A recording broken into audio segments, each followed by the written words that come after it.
Hello, and welcome to this session on Henry Fayol's 14 Principles of Management.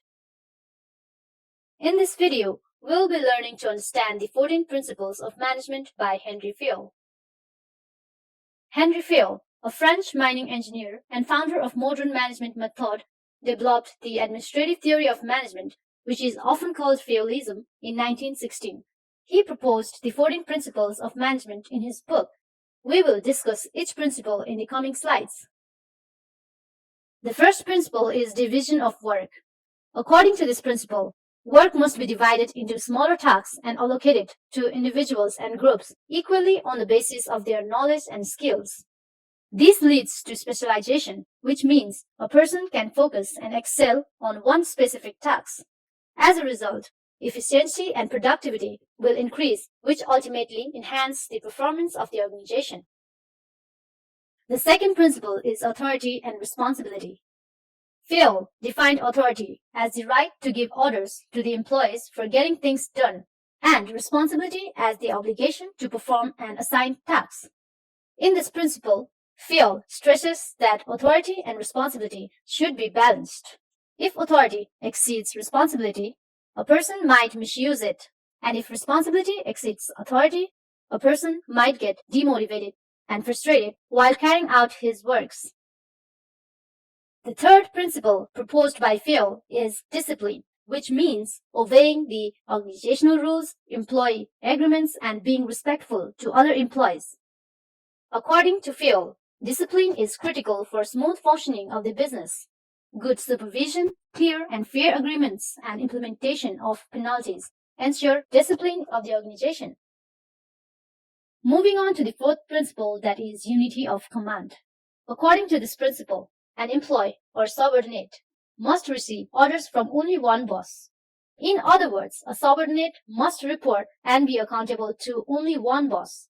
Taking orders from more than one boss creates confusion and conflicts. Hence, this principle helps in avoiding such situations.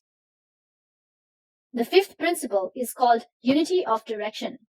This principle implies that activities having a common objective must have one head and one plan.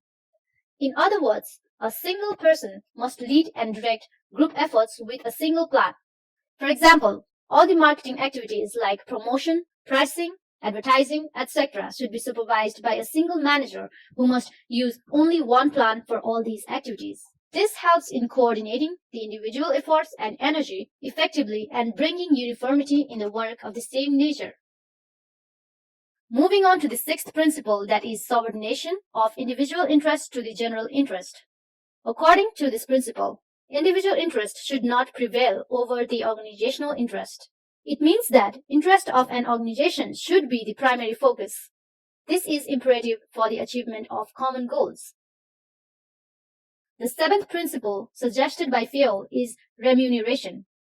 Remuneration refers to the price for services received. According to Fayol, payment must be fair, proper, and satisfactory to both employer and employee. Remuneration can be monetary, like bonus, stocks, financial incentives, or non-monetary like appreciation, job security, promotion, etc. This plays a huge role in motivating the employees and increasing the overall productivity. The eighth principle of management is centralization and decentralization. Centralization refers to the practice of decision-making power at the hands of a single person, whereas decentralization refers to the distribution of decision-making authority to many people. According to Fayol, the degree of centralization and decentralization depends on the size of the organization. In most cases, decision-making power should be concentrated at the top-level management.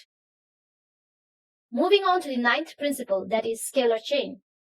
Scalar Chain refers to the formal line of authority from highest to lowest rank in the organization. According to this principle, there should be a clear line of authority from top to bottom, linking subordinates and supervisors at every level.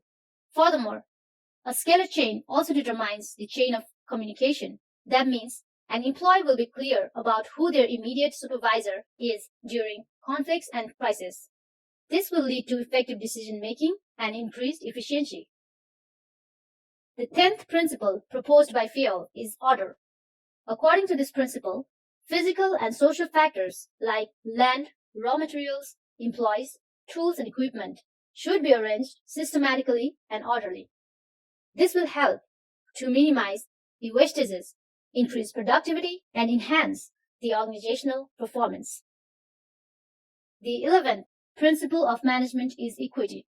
According to this principle, all the employees should be treated kindly and equally. Managers should remain fair and impartial while dealing with employees, and equal attention should be given to all. Another principle of management suggested by Fayol is stability of tenure of personnel. According to this principle, employees should have stability of tenure and should be given adequate time to learn their jobs and become efficient. Moreover, this principle stresses that employee turnover should be minimized in order to run the organization smoothly. This can be done by providing job security to the employees. When employees feel secure about their job, they are able to deliver better performance. Moving on to the next principle, that is initiative. According to this principle, management must encourage employees to come up with new ideas and take initiation to work on their ideas. This will make employees feel valued, and eventually they will be more involved in the development of the organization.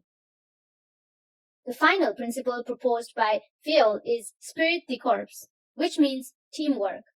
According to this principle, management should strive for unity, cooperation, and team spirit among employees. In addition to this, management must create harmony and develop morale of employees and growth for the success of the organization. So, this brings us to the end of this session. Now let's summarize what we have discussed today. We have learned that 14 principles of management by Henry Fayol includes division of work, authority and responsibility, discipline, unity of command, unity of direction, subordination of individual interest to general interest, remuneration of employees, centralization and decentralization, scalar chain, order, equity, stability of tenure of personnel, initiative, and esprit de corps. These principles guide the management in smooth functioning of the business. That's all for today. I hope you enjoyed the lesson. Thank you for your time, and we will see you in our next session.